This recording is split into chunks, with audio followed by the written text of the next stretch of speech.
بسم اللہ الرحمن الرحیم۔ تمام ناظرین اور سامعین کو روہیل خان کا خلوص بھرا سلام۔ میں ہوں روہیل خان اور آپ دیکھ رہے ہیں روہیل وائس چینل۔ صدقہ بن مرداس نے اپنے والد سے روایت کیا ہے کہ انطاکیہ کے مضافات میں نے ایک اونچی جگہ پر 3 قبریں دیکھیں۔ ان میں سے ہر ایک پر یہ شعر لکھا تھا۔ پہلی قبر پہ لکھا ہوا تھا، زندگی سے وہ شخص کیا لذت حاصل کر سکتا ہے جو یہ جانتا ہو کہ اللہ تعالیٰ اس سے ضرور باز پرس کرے گا اور اس سے بندوں کے ساتھ کی جانے والی ناانصافیوں کا بدلہ لے گا اور جو بھلائیاں اس نے کی ہیں اس کی جزا دے گا۔ دوسری قبر پر لکھا تھا، کیا لذت پائے گا وہ آدمی جو یقین رکھتا ہو اس بات پر کہ اس پر موت اچانک آ جائے گی، اس کی ساری بڑائی اور ملک چھین لے گی اور اس گھر میں ملائے گی جس کا وہ مستحق ہے۔ تیسری قبر پر لکھا تھا، کیسے مزے لوٹے گا وہ آدمی جس کا رخ ایسی منزل کی طرف ہے جس پر اترنا جوانوں کو بوڑھا کر دیتا ہے، جو چہرے کے نقوش کو بہت جلد مٹا دیتا ہے اور جس کے جوڑ بوسیدہ ہو جائیں گے۔ یہ تینوں قبریں ایک صف میں کوہان کی شکل میں بنی ہوئی تھیں۔ راوی کہتا ہے کہ میں ایک بوڑھے کے پاس جا کر بیٹھ گیا اور اس سے کہا، میں نے تمہاری بستی میں ایک عجیب بات دیکھی۔ اس نے کہا، کیا دیکھا؟ میں نے واقعہ بیان کیا۔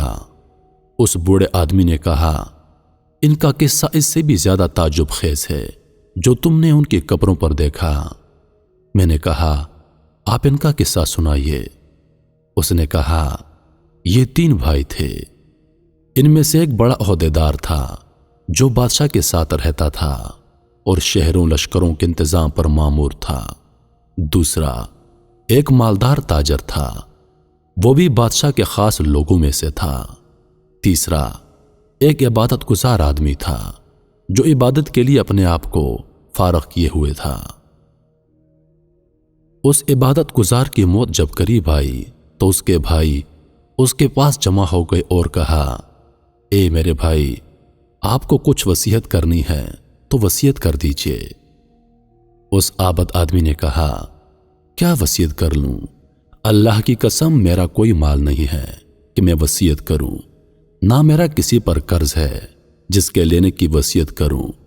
میں نے دنیا میں کوئی چیز نہیں چھوڑی جس کے لوٹنے کا اندیشہ ہو۔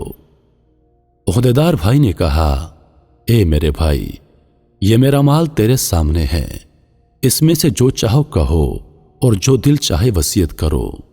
اس آدمی نے اپنا رخ پھیر دیا۔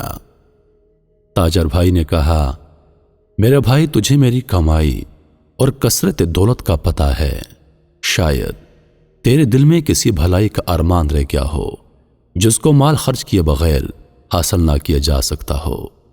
یہ میرا مال ہے، اس میں سے جو چاہو حکم کرو اس کو پورا کروں گا۔ وہ بھائی ان دونوں کی طرف متوجہ ہوا اور کہا، مجھے تمہارے مال کی کوئی ضرورت نہیں، لیکن میں صرف ایک اقرار تم سے لینا چاہتا ہوں جس میں تم وعدہ خلافی نہ کرنا۔ انہوں نے کہا، وہ کیا ہے؟ اس نے کہا، جب میں مر جاؤں تو مجھے غسل دو اور کفن پہنا کر ایک اونچی زمین پر دفن کر دو اور میری قبر پر لکھ دینا کہ زندگی سے وہ آدمی کیا مزہ لے سکتا ہے جو یہ جانتا ہو کہ اللہ تعالیٰ اس سے باز پرس کرے گا اور اس سے بندوں کے ساتھ ناانصافی کا بدلہ لے گا اور نیکیوں کی جزا دے گا۔ جب یہ کام کر دو تو روزانہ میری قبر پر آیا کرنا، شاید تمہیں نصیحت نصیب ہو۔ انہوں نے اس کی موت کے بعد ایسا ہی کیا۔ اس کا عہدیدار بھائی اپنے لشکر کے ساتھ قبر پر آتا اور اتر کر ان اشعار کو پڑھتا اور روتا جاتا۔ جب تیسرا دن ہوا تو لشکر کے ساتھ اسب معمول آیا اور اتر کر رونے لگا۔ پھر جب واپسی کا ارادہ کیا تو اس نے قبر میں سے دھڑام کی آواز سنی۔ قریب تھا کہ اس کا دل پھٹ جاتا، چنانچہ وہ گھبراہٹ اور خوف کے ساتھ واپس آ گیا۔ جب رات ہوئی تو اس نے اپنے بھائی کو خواب میں دیکھا اور اس سے پوچھا، اے میرے بھائی، تمہاری قبر سے جو آواز آئی وہ کیا تھی؟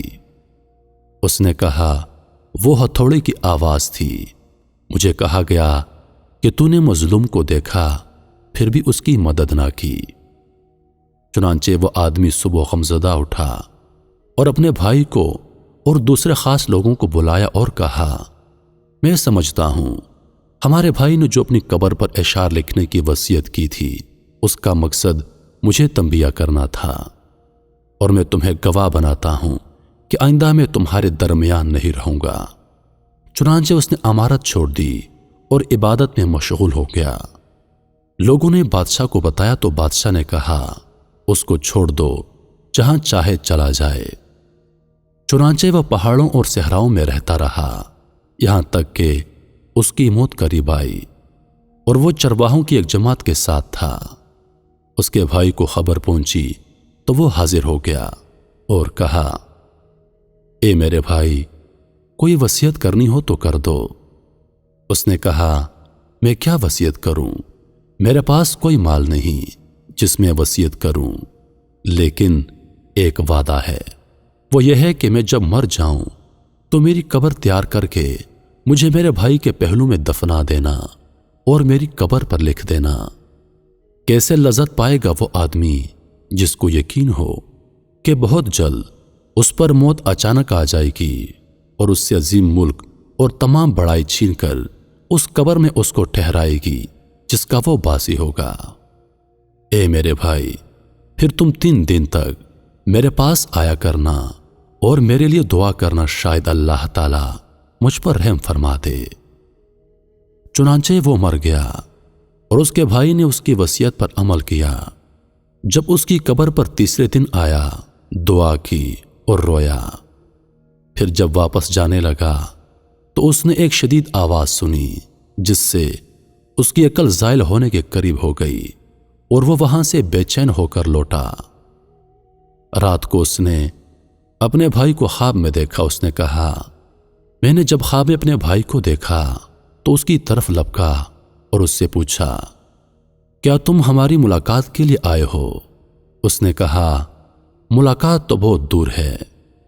میں نے کہا، میرے بھائی، تیرا کیا حال ہے؟ اس نے کہا، خیریت سے ہوں، توبہ کتنی خوبیوں اور بھلائیوں کی جامع ہے۔ میں نے کہا، دوسرا بھائی کیسا ہے؟ اس نے کہا، وہ تو نیک پیشواؤں کے ساتھ ہے۔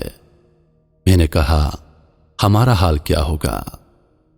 اس نے کہا، جس نے دنیا اور آخرت کے لیے جو کچھ کیا ہے وہ دیکھ لے گا، بس تم اپنی مالداری کو فقیری سے پہلے غنیمت سمجھو۔ راوی کا بیان ہے کہ اس نے دنیا سے کنارہ کشی اختیار کر لی، اپنے مال کو تقسیم کیا، جائیداد بانٹ دی اور اللہ تعالی کی عبادت میں لگ گیا۔ اس کا ایک بیٹا بڑا ہو کر ایک خوبصورت اور باکمال نوجوان بنا اور تجارت شروع کی، یہاں تک کہ تجارت میں ایک خاص مقام حاصل کیا۔ اس کے باپ کی موت قریب آئی۔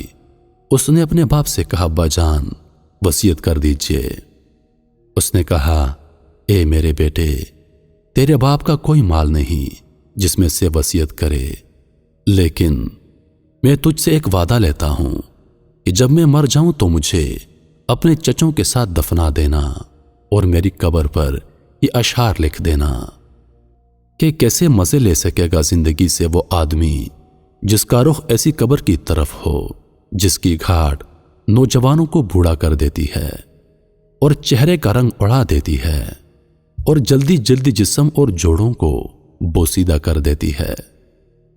جب یہ کام کر لو تو اس کے بعد 3 دن تک تم میرے پاس آیا کرنا اور میرے لیے دعا کرنا۔ اس نوجوان نے وصیت پر عمل کیا۔ جب تیسرا دن ہوا تو اس نے قبر میں سے ایک آواز سنی۔ آواز اتنی شدید تھی کہ جس سے اس نوجوان کی جلد سکڑ گئی اور رنگ اڑ گیا اور اس پر بخار چڑھ گیا اور وہ گھر واپس آ گیا۔ رات کو خواب میں اس کا باپ آیا اور کہنے لگا، میرے بیٹے، تم ہمارے پاس آنے سے نزدیک ہو اور موت قریب تر ہے، بس تم اپنی سفر کی تیاری کر لو اور کچھ کا بندوبست کرو۔ اپنا سامان اس گھر سے باندھ لو جس سے تمہیں نکلنا ہے، اس گھر کی طرف جس میں تمہیں جانا ہے، اور دھوکے میں نہ رہو کہ لمبی لمبی امیدیں لگا کے جیسا کہ تم سے پہلے لوگ دھوکے میں رہے اور اپنی آخرت کے معاملے میں کوتاہی کی۔ نتیجہ موت کے وقت ان کو شدید ندامت لاحق ہوئی اور عمر کی بربادی پر افسوس ملتے رہے۔ چنانچہ نہ ان کو افسوس نے فائدہ پہنچایا اور نہ ہی کوتاہیوں پر شرمندگی نے ان کو اس شر سے نجات دلائی جس کا وہ سامنا کریں گے قیامت کے دن اپنے بادشاہ کی طرف سے۔ اے میرے بیٹے، جلدی کرو، جلدی کرو، بس جلدی کرو۔ عبداللہ بن صدقہ کہتے ہیں کہ جس بوڑھے نے واقعہ سنایا اس نے بتایا کہ جس رات اس نوجوان نے یہ خواب دیکھا، صبح میں اس کے پاس گیا تو اس نے وہ خواب ہمیں سنایا اور کہا، مجھے یقین ہے کہ بات ایسی ہی ہے جیسے میرے باپ نے کہی، اور میں سمجھتا ہوں کہ موت میرے سر پر منڈلا رہی ہے۔ رشتہ داروں اور لین دین والوں سے معاملہ صاف کیا، سلام کہا اور لوگوں سے الوداع کہا۔ لوگوں نے اسے الوداع کہا جیسے کسی کو کسی چیز سے ڈرایا گیا ہو اور اس کو اس کی توقع بھی ہو۔ وہ کہتا تھا کہ میرے باپ نے کہا، جلدی کرنا، جلدی کرنا۔ ان تینوں سے مراد 3 لمحات، 3 دن یا پھر 3 مہینے ہو سکتے ہیں۔ چنانچہ وہ نوجوان 3 دن تک صدقہ کرتا رہا۔ جب اس خواب کو تیسرا دن ہوا تو اس نے صبح سویرے اپنے اہل عیال کو جمع کیا اور ان کو الوداع کہا اور سلام کہا، پھر قبلہ رخ ہو کر لیٹ گیا اور آنکھیں بند کر لیں اور کلمہ شہادت پڑھا اور وفات پا گیا۔ اس کے بعد ایک عرصے تک لوگ اس کی قبر پر دور دراز سے آتے اور نماز پڑھتے تھے۔ میرے محترم عزیز دوستو، بے شک جو انسان سچے دل کے ساتھ اللہ کی طرف رجوع کرتا ہے تو اللہ تعالیٰ اس کی دعا قبول فرماتا ہے۔ اس لیے ہمیں چاہیے کہ ہر حال میں اللہ تعالیٰ کی طرف رجوع کریں اور اس سے مانگتے رہیں۔ زندگی کا کوئی بھروسہ نہیں، دنیا کا مال دنیا میں رہ جانا ہے، ہمارے ساتھ جو قبر میں جائے گا وہ ہمارے اعمال ہوں گے۔ لہٰذا اللہ نے ہمیں موقع دیا ہے، ہمیں وقت دیا ہے کہ دنیا میں اچھے اعمال کرو، اچھے کام کرو تاکہ قبر میں وہ تمہارے کام آئے۔ میرے عزیز دوستو، خوش قسمت انسان وہ ہے جس کو مرنے سے پہلے بات سمجھ آ گئی اور اس نے مرنے سے پہلے اپنے آپ کو اس جہان کے لیے تیار کر لیا۔ اللہ تعالی ہم سب کو اس واقعے سے سبق حاصل کرنے کی توفیق عطا فرمائے، آمین